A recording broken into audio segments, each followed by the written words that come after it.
Nous avons tout en Égypte, tous les documents existent. Donc des preuves palpables à l'appui.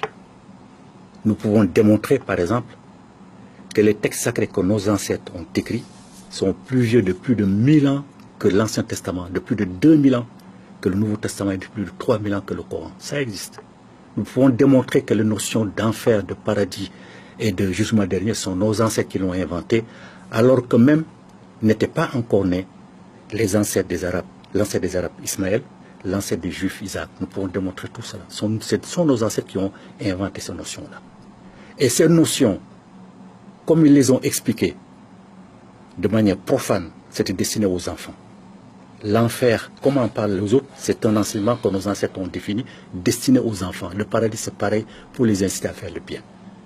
Donc les Africains aujourd'hui ont peur de l'enfer alors que l'enfer n'existe pas. Si on a le temps, je vous fais la démonstration. On n'a pas le temps malheureusement. C'est dommage. Mais on reviendra dans une autre émission. L'enfer n'existe pas, le paradis n'existe pas, le jugement dernier n'existe pas. C'est parce qu'ils n'ont pas franchi tout simplement la porte des centres d'initiation pour découvrir la réalité qui se cache derrière cela. Donc c'est l'enseignement des enfants que les autres ont pris pour en faire une réalité. Et les Africains en ont peur. Il faut qu'ils cessent d'avoir peur. Et le dernier mot, c'est tout simplement qu'ils cessent de croire à l'enfer.